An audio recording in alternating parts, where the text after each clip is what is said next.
Bumibip, bip, bip, bip, bip, bip, bip, bip, bip, bip, bip na ba? Ang lahat! Martian! Enrico Pañero! Bip bip bip bip bip bip bip bip bip bip bip bip bip bip bip bip. Tiktilaok!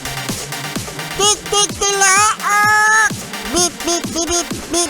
Ito na ang 101.1 Yes FM Balitang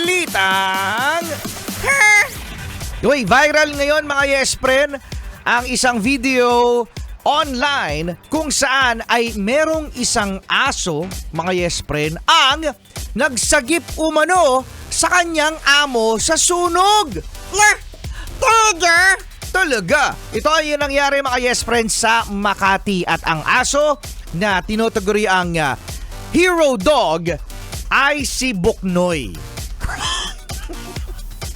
Buknoy! Thank you Oo, si Buknoy the doggy.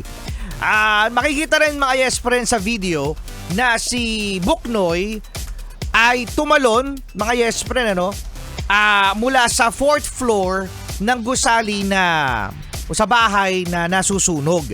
So nakaligtas si Buknoy. Sa mga Yes Friend natin na nagtatanong kung bakit naiwan si Buknoy, dahil yung kanyang fur parents, mga Yes Friend, ay marami ring aso sa bahay. So yung mga nabitbit ng mga aso, hindi kasama si Buknoy. Si Buknoy pa talaga yung naiwan!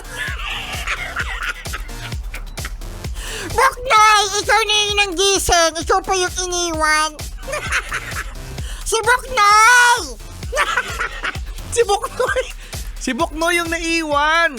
Sa dami-dami nga naman kasi ng mga bitbitin, at sa sobrang urgent na nandiyan na yung apoy, buti na lang nakaligtas itong si Buknoy at nakalabas ng bintana. Kasi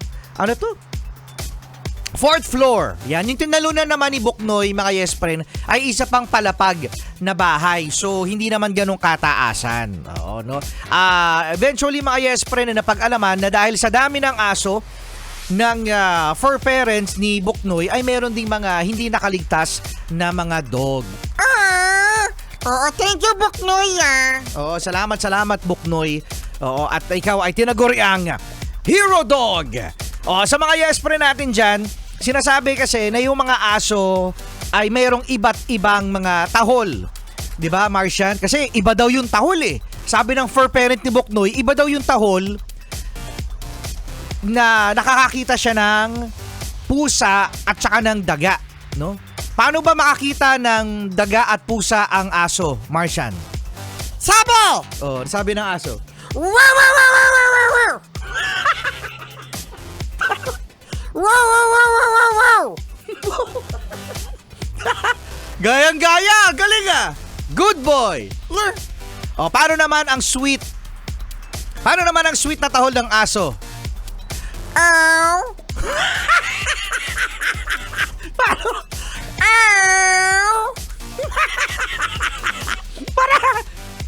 Para landino na.